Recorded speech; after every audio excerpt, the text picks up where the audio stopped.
Welcome to FinTech TV. I'm Emmy Blair. Halborn is a blockchain security firm with full stack security solutions. Joining me here at the New York Stock Exchange today is Halborn COO David Schwed. He most recently served as the global head of digital assets technology for BNY Mellon and is also the former CISO of Galaxy Digital. David, great to have you here today. Thanks for having me.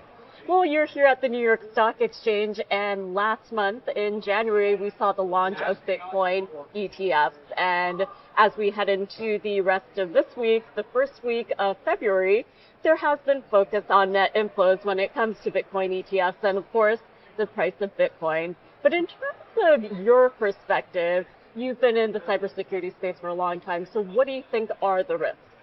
I think custody, honestly, is probably the foundational thing that I think about on a daily basis.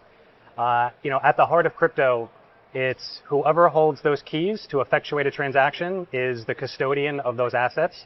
And it's a nascent technology in the sense that we don't necessarily have industry-wide standards. And I think that there's a misconception of the term qualified custodian and whether or not that they meet the level of rigor, in my opinion, required in order to safely and securely custody those keys for those assets. And David, I understand that before you joined Halborn, you were actually a client, and now you're the COO. So you have a very unique perspective. And of course, you have a lot of conversations with people who are in the industry. So when it comes to best practices that you think should be put in place when it comes to this technology, what should happen?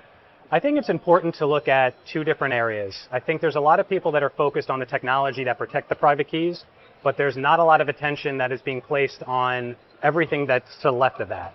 How do you safely and securely validate the counterparty that you're dealing with?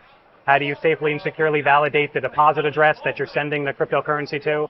And I think there needs to be more attention on the controls around that to validate that information, as well as the safeguarding of the ability to make those transaction requests to the custodian.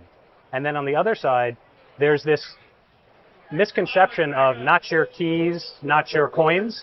And there's this feeling of if you don't custody your own crypto, then you're not really in the spirit of crypto. But if you have a custodian that holds your keys, then you're not really truly in control of your crypto. And I think there needs to be a gathering and a clear and concise message to the industry as what is the safe way to actually secure your crypto.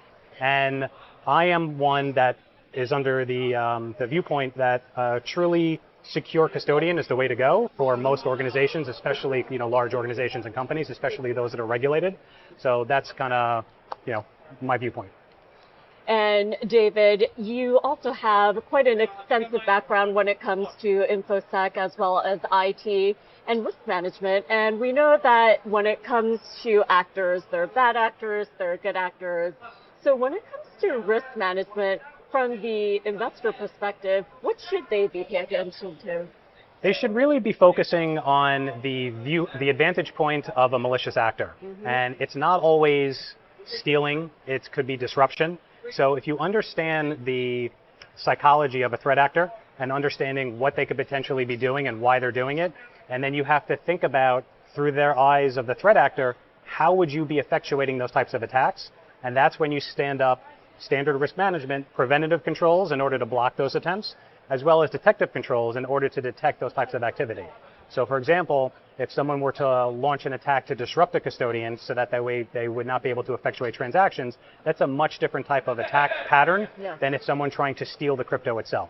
They both would have a benefit, if you will, to the threat actor that if they were maybe able to disrupt the market, they could then lower pricing and then they could acquire the assets at a lower price. So it's not always theft of crypto, it's also disruption as well, are some of the attack patterns that we see. And David, we talk about TradFi versus DeFi. You have experience in both when it comes to financial services, and you understand the ins and outs when it comes to cybersecurity as well as regulation.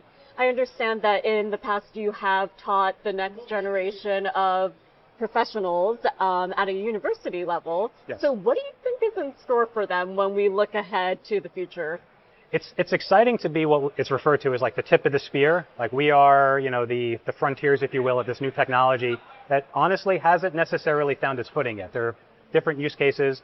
There's tons of amazing DeFi projects that are creating new financial products, creating new financial markets. Then you have the TradFi that's trying to adopt this technology, potentially to even operationalize their existing infrastructure. So it's not even necessarily the digital asset aspect of the technology, it's the technology in and of itself. So I think as a pure technologist, and especially as a student, it's really, really exciting to be at the ground level of a new technology. It doesn't happen very often. I would liken this back to students at the time of, the formation or the proliferation of the internet. So I think, students now that are learning this technology, it's very, very interesting for them to be able to get into a field where there's not, the old, gray hair people that have been doing this for the last 30 years. Mm-hmm. And David, last but not least, before I let you go, what's on the horizon for Halborn? So Halborn, it's an exciting time for Halborn. So we love to focus on really, really exciting projects in the Web3 native space, those DeFi projects, but we're also working with some of the largest globally systemic important banks, helping them with their crypto strategy to understand what are the risks to their organizations, because we are uniquely positioned to understand the threats that are coming up. Well, David, good luck to you. It's great to have you join the show and to hear all the insights, and I look forward to welcoming you back. Thank you so much. Thank you. Appreciate it.